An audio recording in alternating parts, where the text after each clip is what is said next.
Welcome to Bleav In 76ers with your hosts, former 76ers point guard Eric Snow and two Sixers fanatics in Marcus and Teja Dash. Hey guys, welcome back to another episode of Bleav In 76ers podcast. The whole crew is here. Former legendary 76ers point guard Eric Snow, my brother Teja Dash over there on the left, and myself, Marcus Dash. Guys, it's, since first time we've had all the guys on the show, since getting the number 3 pick. I think we're all pretty excited and happy about that. Eric, a lot of people, kind of think the whole thing's kind of shady how, the Dallas Mavericks and the Spurs got the top 2 pick and we got a 3 pick. What are your thoughts on that? Or do you think there's some NBA, kind of payback for the whole Luka trade, or you think it's all? Well, I don't jump into the conspiracy theory thing. It is what it is. I mean, maybe they need to have the lottery where people can actually watch it, and I'm not sure if that'll even change people's mind. But it's for them with the lowest odds ever, and then you have that trade. And I think the fact that he went to the Lakers, because that kind of shocked everybody, because the people still kind of wondering why. So that kind of feeds into the theory of it. So I understand that. I don't think there's much to it, but I understand why people do. Yeah. A lot of fishiness as far as the NBA fan base. Of course, nothing go. I mean, they would have found a way. The Sixers got the number 1 pick. They would have said, "Oh, it's the NBA trying to help them out. They want to help out that super team that had a lot of injuries this past year." So they would find a way to try to make any kind of thing a conspiracy theory, I think. Yeah, definitely. Either way, yeah. But of course, the Jazz, Wizards fans, and all of them who got hosed. They think they got hosed. Of course, they think that it's all jinxed and fixed. I was talking to a Jazz podcast a couple weeks ago. They were like, "Yeah, the way everything went down, it's just really fishy." It's like I don't believe in conspiracy theories, but it's just really fishy how it all went down. The way it went down, like it was just nothing different than any other lottery, was there? I mean, I seen this stat. It was like maybe the last 5 or 6 years, whoever was the highest percentage team hasn't been number 1. Yeah. And I saw the stat that like the top 3 getting the top 3 was like 0.0000 like 2% chance happening. It was like obscene odds of happening. Yeah. But I've also seen that whole stat that any team that does the deal with the Lakers, they end up winning it the next year. Is that what it was? Was it Lakers or just a major trade involved during the season, and then that team ends up getting like the I know the AD Pelicans got number 1 the year after. And then it was obviously this one. There was another one too that they made mention of. I forgot what it was. Yeah, I forget. Damn, I forgot. Anyway, but there was a few though. I mean, AD did go to the Lakers. Yeah, AD got traded, and then they got Zion. They got number 1 pick. Yeah. Now this one, they got this, obviously. I don't remember the other one. Was the Wiggins trade where the Cavs end up getting Kyrie the following year, or no? Am I totally wrong my timeline there? Well, Wiggins was the number 1 pick. Okay. Yeah, that's what Minnesota ended up drafting. Yeah. Yeah, there was a bunch of weird ones. The Derrick Rose was another one. I don't think there's a trade involved with that, but I think them just letting him go back to his hometown team with the number 1 pick that year. But nonetheless, Tej, are you looking it up? Yeah, it was Cavs win the lottery immediately after LeBron left. Pelicans won the lottery when CP3 traded. Pelicans won the lotto again immediately after the AD trade, and now the Mavericks win it right after the Luka trade. So it's major NBA things that happen. That team gets like the number 1 pick the following year. Yeah, but the Cavs had quite a few number 1 picks, though. Yes, they did. Yeah. So they don't want to mention those, then, huh? They don't fit, those don't fit the narrative, huh? Yeah, they're not as fun. Didn't work. Some of those didn't work out. It's only fun when it works out. So like people that make fun of it. And the end of this tweet was, "You can't convince me it's not rigged." After they skip a bunch of other years where the those Cavs things number didn't 1 work out. Yeah. So obviously, we are the number 3 pick, and everyone that kind of raised a lot of Sixers fans' spirits. We went from almost not having the pick to being in the top 3 and getting one of the guys that a lot of people didn't think we were going to get. And now that we are here, now you have the Sixers fans, pro one player, and then some are anti another player. Now that we are here, so it's a big time division. Of course, Sixers fans, any fan base is going to find some kind of thing to be divisive and have division over. So Eric, last 2 weeks we've kind of talked about some of these options, and everyone just wanted to know what is Eric going to say. And Teja and I kept saying, very curious to hear what Eric is going to say to kind of break the tie, if you will. So everyone thinks it's a 2-man race between VJ Edgecombe and Ace Bailey at the 3 pick. Who are you leaning, and why, Eric? To be honest with you, I'm still deciding. I'm still deciding. We still got time before the draft. Got to do a little more homework. And the reason why I say that is when you look at our team and our best 2 young guys are guards. But then it comes down to, we kind of see McCain, he kind of took off his first year. But what if McCain is best fit as the 3rd guard? Okay. You know what I'm saying? Because he's smaller than Maxey. So what if he's best fit as a 3rd guard? And you have the 3-guard rotation. Well, that's where VJ comes in, or even another option comes in, where you can have a true wing. So then you have the other option. I won't say I was disappointed. I was surprised when his real height came out. Bailey. Yes. Okay. I was surprised when his real height came out, because that changed it for me. I thought he would be more of a 4-3. With that height, he's more of a 3-4, but he didn't necessarily play like a 3-4. He still played like a 4-3. Which tells me I don't know how he's going to – I know the talent's going to transfer to the NBA, but I don't know the position. I really don't know if the position is as firm. Now, for us in the future, 3-4 are both a position of need. Yeah. Both. So wherever he's fits best is kind of where you use him. Either way. The bonus I have from that is he would come in and play with and against and practice a guy, Paul George, who he can kind of take a lot from. Yeah. As far as style of play and what he's been through and what works, what could work, what he can work on. So that's a definite benefit for him. But I'm still stuck on what the Sixers will do in the future with the guard position and how they are looking to use it. Because if you look right now and you look at the 4 teams that are left in the NBA, right?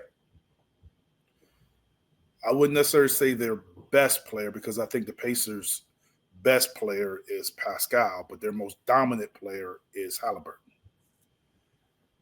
The Knicks, maybe their best player is Towns, but their most dominant player is Brunson. You look at the other 2 teams in the West, their best players are perimeter players. So, I mean, outside of Joker and Giannis, this is where the league is going. If you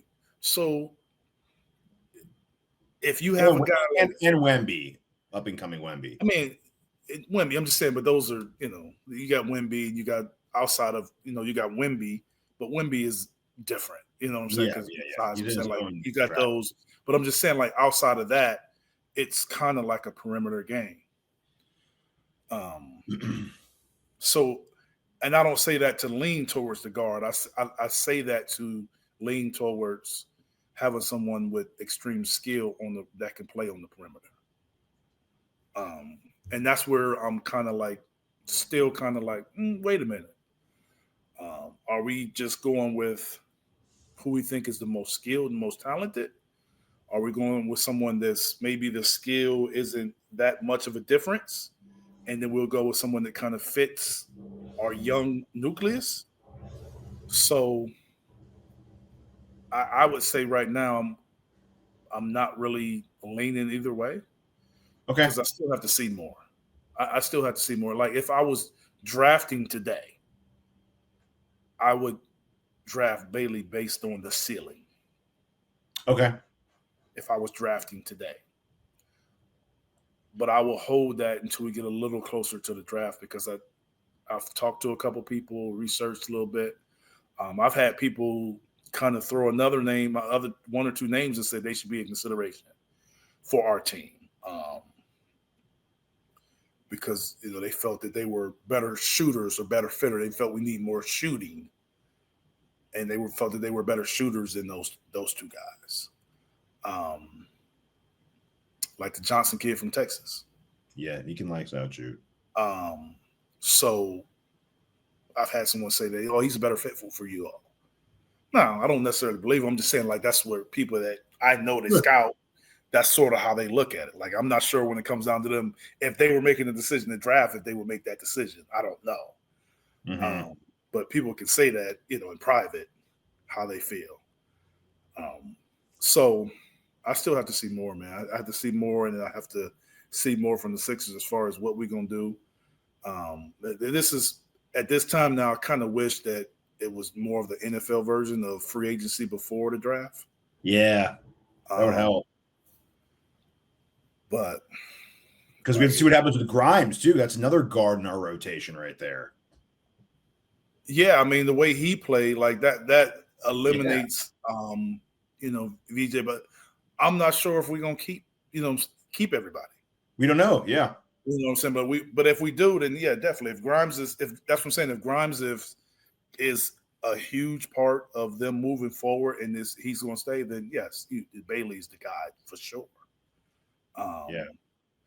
If you have that in your plans, but yeah, we do have more kind of guys from that standpoint. But my thing is Ace Bailey comes right, and this is where the height kind of comes in. You have Ace Bailey, and you have Paul, and you have Kelly. Is he going to be either one of those guys out? He's no bigger. He's smaller than Paul, and he's no bigger than Kelly. No, I don't think he starts. So that's where I'm saying is like that's where the height kind of like. I thought he was closer to like 6'10", like he was listed. Like I thought he was like a straight like 4'3", 6'9". Yeah, it's like I thought maybe 6'9" barefoot, but 2 inches shorter than that that's a big difference. Yeah, that's a big difference. So what was his official height? 6'7" and 3/4. I don't know. When you get into them quarters, I'm giving you the. I'm rounding down. I'm not rounding up. He is still really young though. He's still he's a fresh 18. Yes, he's young. He can still grow another inch and change. Yes, I grew an inch in college, so I know that's possible. 6'7.5" was his official combine height. So he could be 6'9" in the next couple of years. Could be. So the thing about it is, like, you have a lot of guys that are maybe shorter than you thought, but they play bigger. I watched him a lot because obviously in the Big Ten, he had his moments. The Big Ten their physicality is there and real. I wouldn't necessarily say they one of the most talented conferences out of all the conferences, but their team was disappointing. So I don't really know how much was just their team and all of that. Yeah, he has a good. So he's long though. From that standpoint, yeah, he's bigger. It's something that I think with Paul being older, you kind of lean towards that position and kind of addressing that. But are we sure that who's picking number 2? The Spurs? Yeah. Are we sure that Spurs are going to draft Harper? I've heard as much, but we don't know. Yeah, But why all would our- they? So if you look at the Spurs, like, right, why would they not pick Bailey over Harper when they got Castle and Fox? If they're just that, because I mean, maybe they're just that convinced Harper is that much better than him. They think that? What do you actually? I was going to ask. That was one of my questions to you. What do you think is people have tier 1 Flag, tier 2 Harper, and then tier 3 VJ and Bailey for the most part. Like they have Harper another tier. Do you think he's another tier up, or do you think he's? I don't think so. No, you don't. Okay, that's interesting so. too. I don't think he. I think he's on playing with those guys. From what I've seen, he had his flashes in the Big Ten, and he had his times where he didn't do well, just like Bailey. Yeah. I think the difference with Bailey and Harper is that Bailey came in to the season on the same plane as Cooper Flag. That's true. And Harper didn't. That's true. So when he didn't do what was expected or do what Cooper Flag did, then he had those higher expectations. Where Hart came in with lesser expectations and played well in the 10. I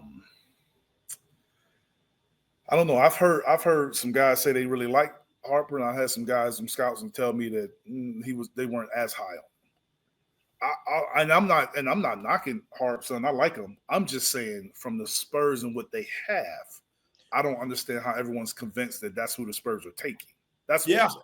I looked at Spurs fans, and there are more fans than I thought there would be saying, "We have Castle and we have Fox. Let's get our man, our 3. Let's get our 3, put him next to Wemby, and move on." Yeah, I mean, I just thought about, like, why would they? You got Wemby and you have another guy that's longer and taller. Like, I just didn't get it like I did. And you got to understand that if they try to move that pick, who would that team want? Because that depends on who they're trading for. Yes. Well, that would be maybe if everyone's saying if the Giannis thing happened, that would maybe be like the kind of deal for that. Yeah, and if in my guess, if the Bucks are trying to make a trade like that, they're going to go big on the young guy. Oh, you think they wouldn't necessarily just go over there for Harper? Oh no, I think they would take Bailey in a heartbeat. Really? Yes. Most people just assume it's anyone going to 2 is for Harper. I think a team that's trying to win, because he's a little more polished and more playoff ready. But I'm saying if you're trading Giannis, you ain't trying to win. Yeah, it's true. Yeah, but they could be thinking the same way you thought earlier, with the perimeter being the way of the future, and saying, you know what, let's just start over with our stud guard and have the offense roll around. But it also depends on how you going. That's what I'm saying. How you going to play Ace on the perimeter? Yeah.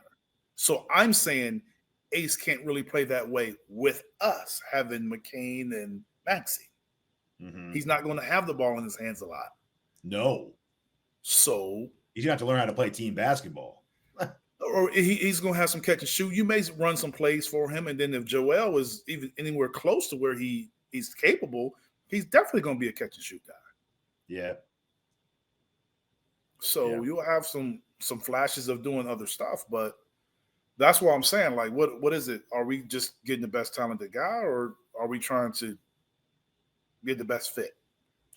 I don't know. Have the Sixers said anything about that? No, they all the I think Morey's made some podcast appearances, and he's talked about Ace Bailey being a guy. That's the only guy they've really asked about. No one's actually come out and asked about BJ Edgecombe, but the people have asked him straight up about Ace Bailey and how he fits some of the things that we want. But then you have people pulling from Morey's postseason presser, where he talked about like they want to have a more athletic type of guy that would kind of lean more Edgecombe than Ace Bailey.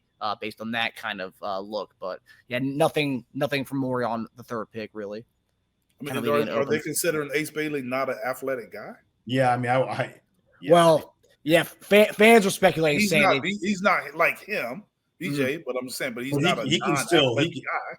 Yeah, I've seen him do some crazy stuff. Yeah, I guess fans are saying because Edgecombe's more athletic than Bailey, that he would be that guy, that athletic guy. That's pro Edgecombe fans saying that. Bailey would still join our team and probably be the most athletic guy on our team. day one. See, he was faster than Harper at the combine. Yeah, he was. Yeah, Who was? Bailey was. Bailey was. Is Harper considered a fast guy though? I mean, he's not considered. No, but everyone's kind of dogging Bailey's speed or saying he can't blow by people, and I'm like, that's not because of his speed. That's because his handles aren't tight. If he tightens up his handles, but that's where I went to when I was saying he played like a 4-3 instead of a 3-4, Mm. and now his height is saying he's a 3-4 instead of a 4-3. Yeah, But his game said he was a 4-3. I watched an interesting report on him. Someone broke him down a lot of his metrics. His mid-range game is like crazy. They compared him to other recent drafts. They compared him to Palo, and he shot like 9 or 10 higher percent than him in mid-range. It says mid-range is already, and that's with him taking bad shots. Yeah. So imagine when he cleans some of that up or gets less attention, that percentage will go up, right? So, and what do you consider Palo to be? A what? 4-3, 4? That's a good question. Yeah, I'd say 4-3. Yeah. Yeah. So you can, the way they have these guys playing, you can have those mid-range shots. You'll set more pick and rolls, and you can knock those shots down, and you flash in the middle. You play a little different. When you think 3, it's more threes further out, more ball handling, where pick and roll where you have the ball. Think Jimmy Butler type. Yeah. So And he can slash too. He's a good cutter. One thing about him is like, I think for him and his development, I think it would be good to come to a place where he doesn't have that, top pick pressure, like go out there and like put up stats. I think he can kind of sit back and work on his game and develop a little more with like a really good team like this. What do you think about that? I mean, the issue with what you're saying is technically the first 3 teams, that's how it would be for him. Usually. Yeah, I mean, the Mavericks can't take him because they obviously can't. Oh, yes. They got to take Cooper Flag. But Yes. I'm saying if they were 2 or 3, it would that would be the same kind of thing for him. Yeah. Because all 3 teams weren't necessarily teams that were set up to kind of like rebuild. I know. So It's pretty crazy. Kind of in a good spot in 1 through 3 is what I'm saying. Like, obviously we know who the Mavericks are going to take, but I do think that it fits, man. I just think that I just don't know how you can right now kind of be firm on what you want, and kind of without us really knowing how this team is going to look. I think Grimes, that's a huge call. What they're going to do if Grimes is coming back. If Grimes is coming back, I think you're taking Bailey or a bigger guy. But DJ he may blow him away in that workout. You got to work out both guys. You got to work out Harper too. So the interview workout process is going to be interesting. Do you think Flag is that much higher? Do you think do you firmly think, well, most people think he's on his own tier? I don't know if it's that much separation as far as real talent. I just think it's very clear who they're going to take. I think it's very clear that he's going to be number 1. Some NBA players have Flag and Bailey like neck and neck. Like some NBA players think like they're saying, I don't know if it's personal relationships with him or but they say Bailey might be ranked higher than Flag. I think Boogie Cousins said it, right? Yeah, Cousins said it. And then a lot of other guys think they were pretty like George has said in the past he thinks they're really close. Yeah, I think during the year George actually said that he would take Bailey over Flag, and then now he's changed a little bit, but he's changed a little bit. Yeah, I mean, I think that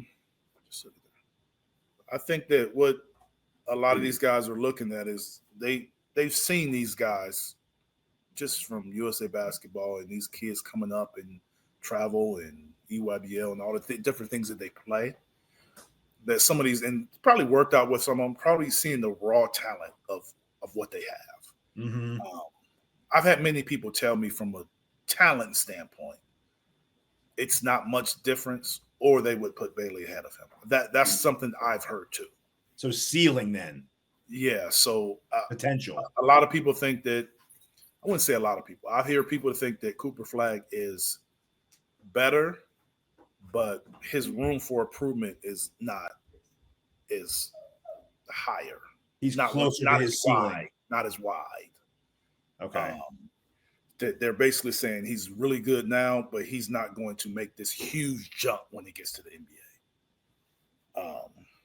I'm not one to believe that. Mm-hmm. I believe he's a 2010 guy majority of his career.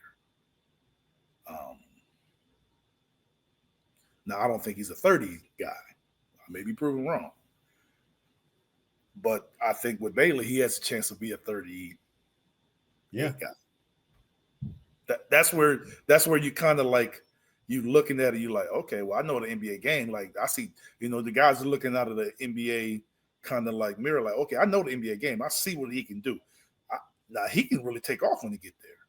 Well, yeah, but, then comes in, how does he work? What teams does he go to? How do they use him? A lot of things still have to go your way. True. For that to happen, for them to maximize his talent and ability. But yeah, I've heard both ways of people thinking that. But I don't think, like I said, I didn't think that Cooper was extremely more talented than him, but he was more dominant in college. Yeah. I mean, it was a difference in Duke's team when he got there versus when he wasn't there. And they had talent before that, but he was more dominant. I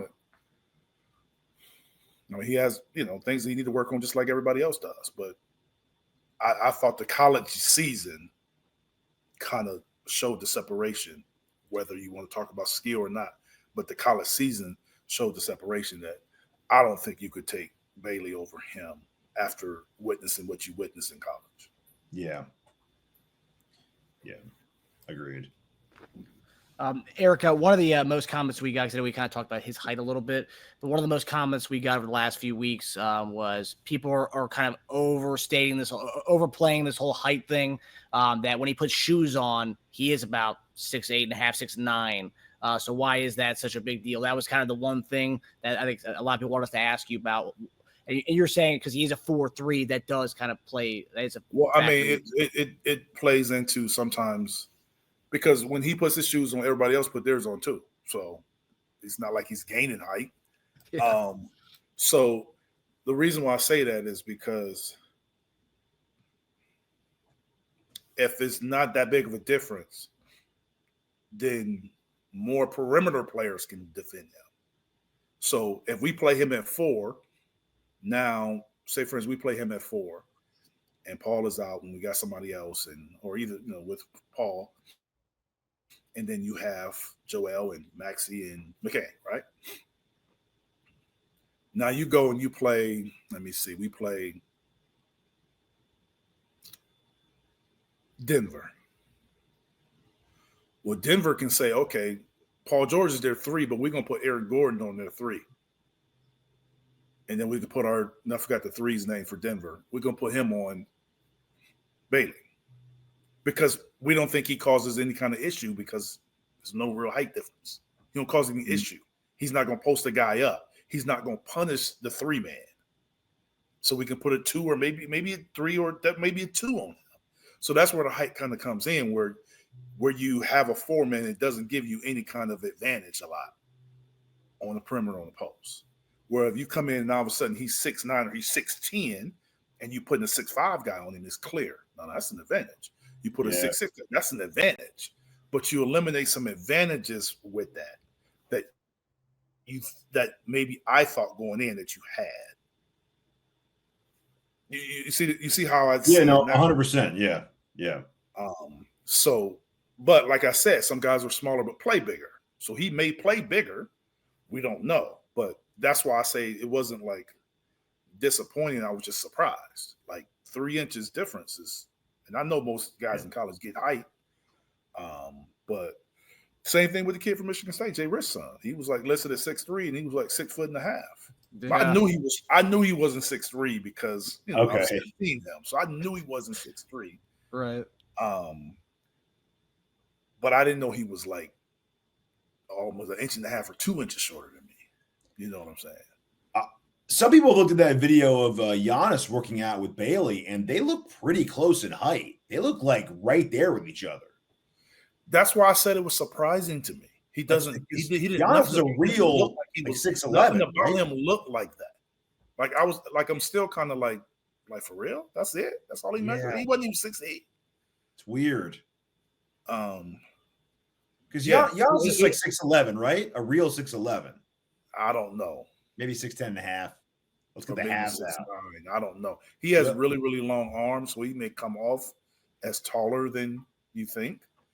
And the league isn't as tall as it used to be, so he. And back then, I think they were still doing shoe measurements, like with shoes, right? Or no? Yeah, they just started the no shoe like a couple years. 2 or 3 years ago.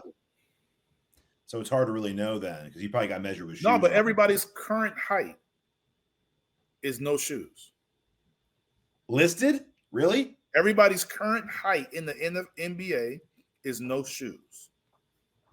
Because you look at a guy like Steph Curry, I think went from 6'3" to 6'2".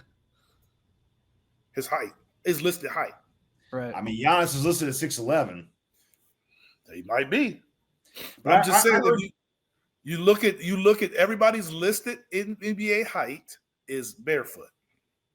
But I heard Durant talking about this recently, and he was laughing at all these listed heights, saying it's all because these people aren't that high. Man, he's not. They're talking about AD and like Joel, and he's like, Joel's not 7 foot. Joel's like 6'10", like 6'11". Like he was saying, AD's shorter than that too. He was kind of making fun. He even said his own height. He's like, they list me at that. I'm not that either. So like, it's interesting to hear that because I don't know. So but the thing about the NBA is, when I went in there, they had my same height and weight basically. I think my height and weight changed one time during my whole career. I was listed at 6'3", and then later on I was listed at 6'3" at a different weight. That was the only time it changed my whole career. My weight did you even know it was going to be changed, or did you just like show up? No, when I changed it. It was just like I changed because I changed teams. Oh, okay. Makes sense. And then they kind of weighed you, and then they put your weight down. But you could change it. But like, no, I don't weigh that. I weigh this, and they would just change it. It really wasn't that big of a deal. Like nobody really like pressed you on your height and your weight. Because if you think about it, like, because I think what AI was listed as, I don't think he ever weighed that. Yeah, 165. Like he didn't weigh it during the season. As the season went on, like most people as a lighter weight or something. So do you put your weight at the beginning of the year? You put your weight at the end of the year. You put your weight at the middle of the year. Like what is it? Yeah, it's true. It's because true. most people's weight when they weigh you when you come into camp is probably usually heavier than it is come February. Because looking at that video, there's no way Antetokounmpo, he's not 4 inches taller than him in that video. He's just not. So like either Giannis is like 6'9" or Bailey's That's what like I'm 6'8". saying. Like he may not be as tall as they say that. We don't know. Yeah, because they're pretty close in height in that one. Yeah.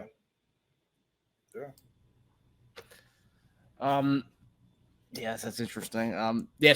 So like you hear, guys, Teja and I are both ace as of right now when we did this last week or 2 weeks ago. And Eric, as of right now, is leaning ace, but he's still right in the undecided. So we still have a couple of weeks to get down our black and white, put in our card on to make this official. So Eric, you mentioned Trey Johnson as one of the scouts you've talked to. It mentioned him and another guy, and talking about a lot of different things. There's been rumors, which the Sixers have dispelled. Sources have said that Sixers aren't looking to trade back. They want to stay at number 3, and they're not going to trade Paul George. But a lot of different rumors out there. But some Sixers fans want the Sixers to trade back and possibly trade back to number 8 and hopefully get Con Kneppel. That's one name that I keep hearing back. Trade back and get Con Kneppel. That's one that I keep hearing about from Duke. So my question is to you. Are you in favor of trading back, or do you want the Sixers to take the top 3 guy at that pick? I wouldn't say I'm in favor of trading. I would say I'm in favor of keeping the pick. Okay. But I wouldn't necessarily be disappointed if we trade it back. It kind of depends on what that package is we're receiving. The player and something else. Like, I would need to see the package. If I thought the package was a really good package, where you get a young guy in the draft and you get somebody else that, that could maybe contribute and it's like someone giving up on someone, I wouldn't necessarily be against that. But I would have to see that package. Teja, do you have any of the other trades that we've kind of talked about over the weeks? I know the Cam Johnson was one, the Jabari Smith one. Yeah, some of the rumors, like the Houston one. So what are they? 10? They're 10, right? So like 10 and like Jabari Smith or Tari Eason for 3. I mean, Jabari Smith was a guy that was pretty much the same clone as Ace Bailey coming out. Yeah, totally. And he's averaged what, like 12 and 7. So it's not like he's a bust by any means. He's still an up and coming guy who's averaging already 12 and 7. Yeah, that's just a case of Houston wanting to get older and wanting to do something else. Because I don't think Houston would keep that pick. I think they would trade that pick. Oh yeah, that would probably be a Giannis trade is what that would be.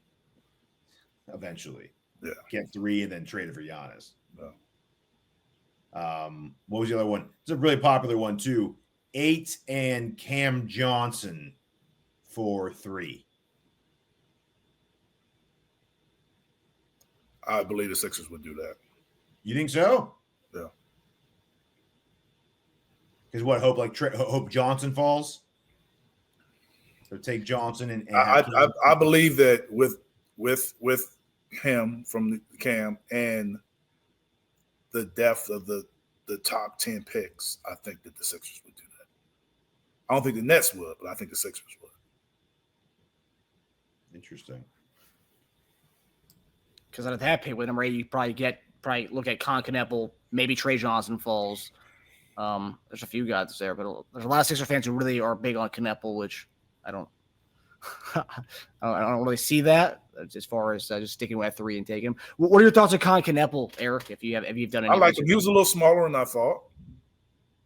I thought he was more of a 3, 6'7" ish, but he was listed at 6'5", right? I believe it was a 6'5". Yeah, that was one of the. Yeah, I thought he was bigger than that.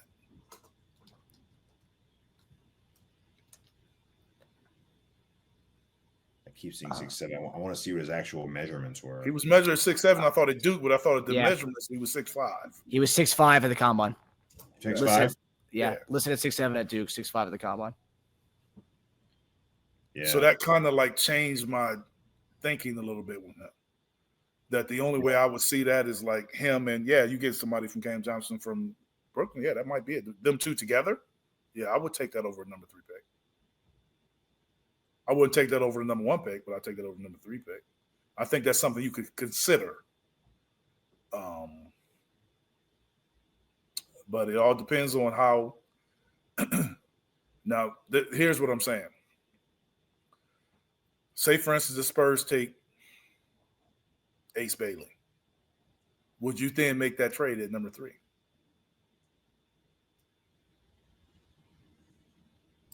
Oof.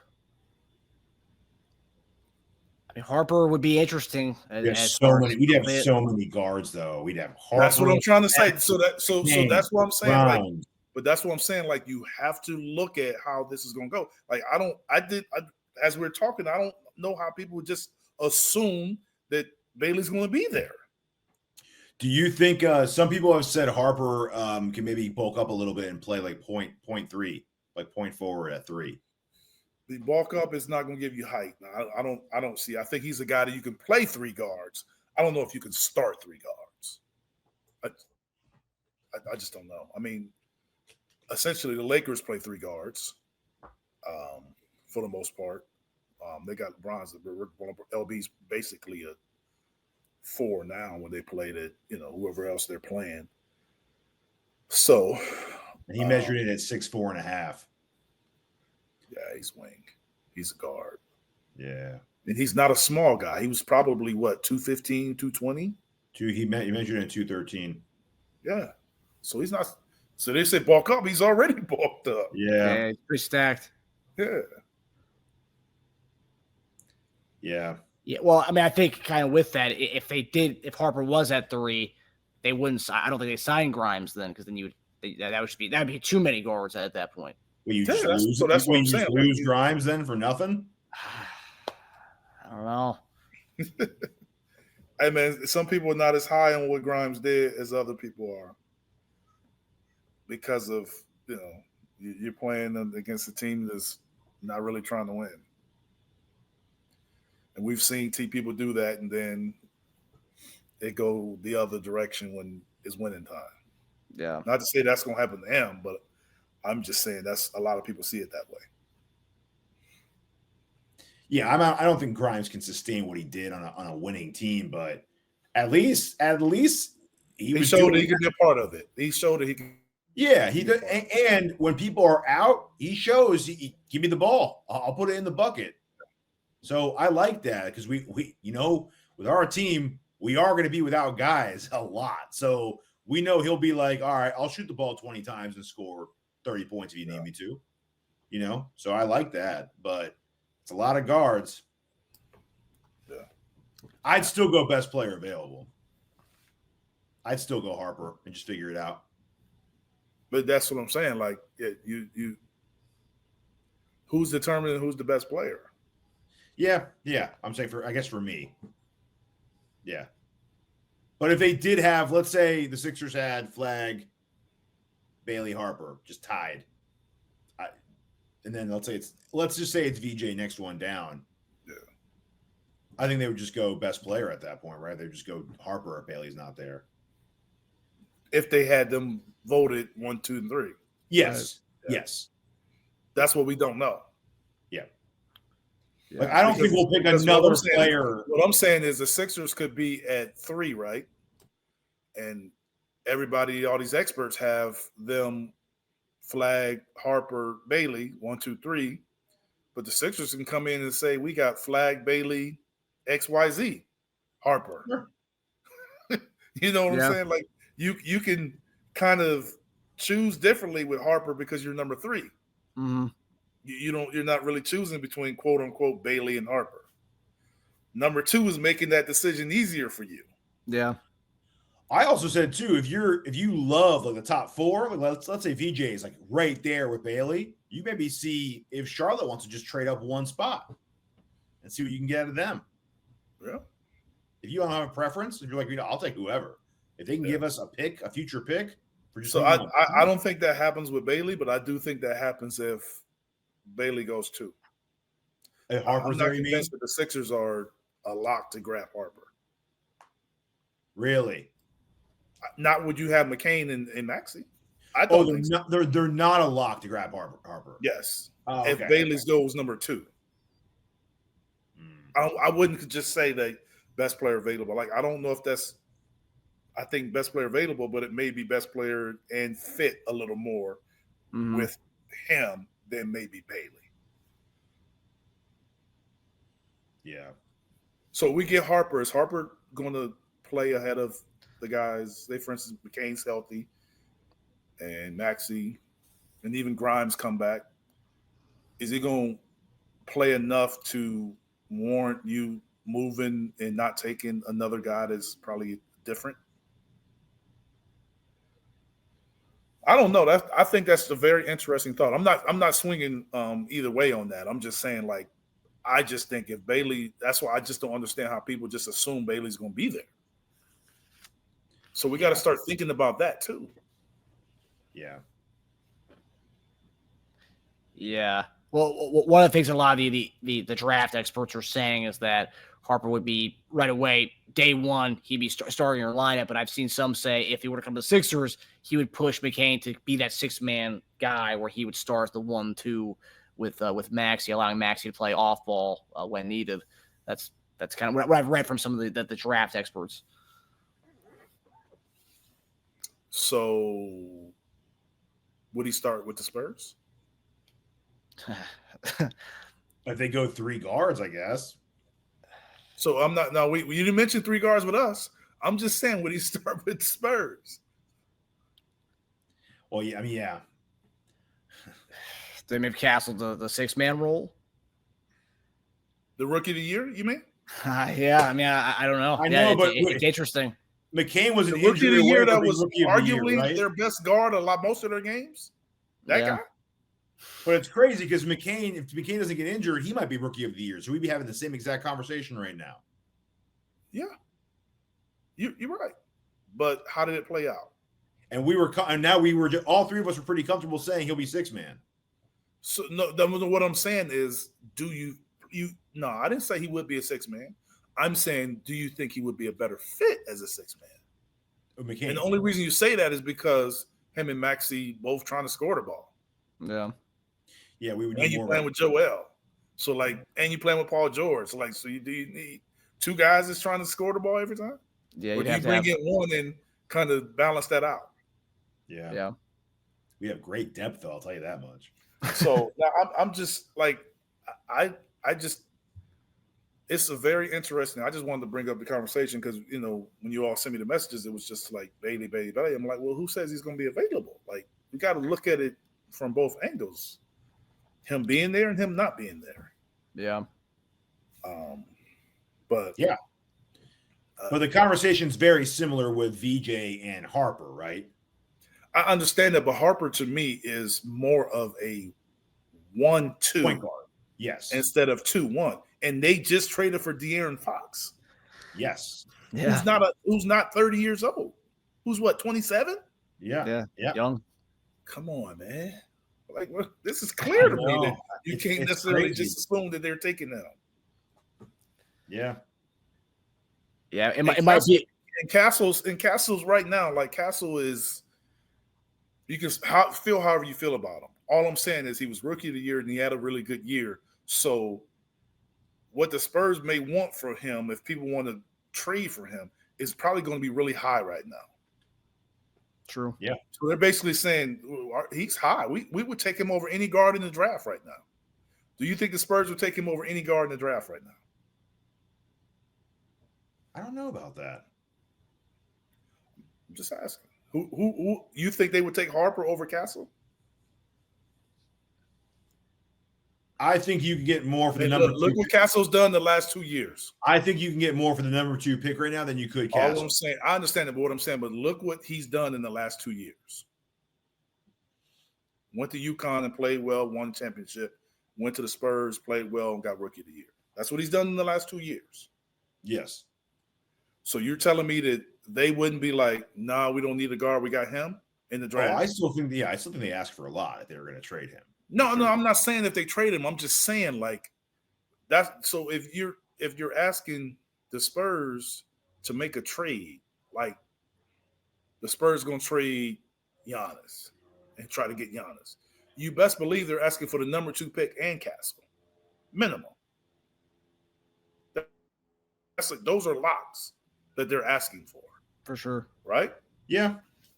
So, say for instance, if you're trying to come to the Spurs and say, "Hey, we see y'all may take Harper.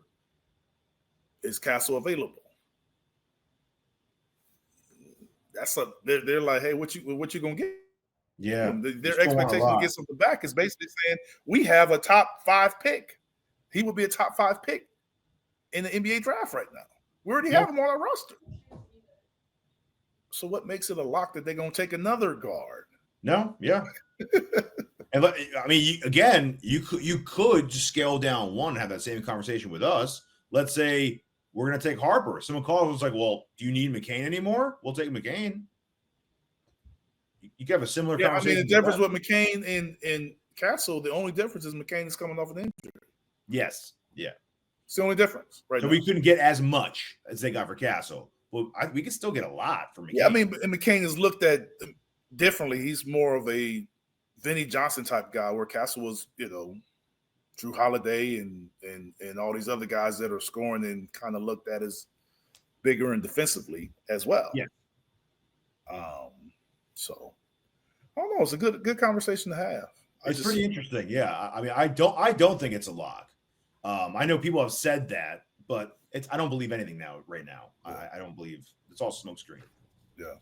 Yeah, a lot of the sources coming out is that it's pretty much Spurs are locked to take Harper, and then Nurse on the other day was on a radio station. He said that we probably know who's going to go at 1 with flat. He didn't say names, but we probably know who's going to go at 1, and we think we know who's going to go at 2, and we're going to take the next guy. And a lot of people think it's assuming if everyone has the same draft board, and as we know, if you watch the NFL draft, that not every expert knows who everyone's taking. I.e. the Shedeur Sanders situation. But Flag, Harper, and Bailey is what a lot of people assumed Nurse was talking about. But that's assuming every draft board's the same. So, Yeah, we'll see. We will see. All right, guys. Well, it was good to have the big three back for this episode to discuss what the Sixers will be doing in the draft in a few weeks. Hope you guys enjoyed the episode. We will see you guys next week as we continue to talk about what the Sixers can do at number 3. And, of course, our early second-round pick, late first, I would say, number 35 next week. So, hope you guys enjoy the episode. We'll see you next time. Take it easy, fellas. Take it easy.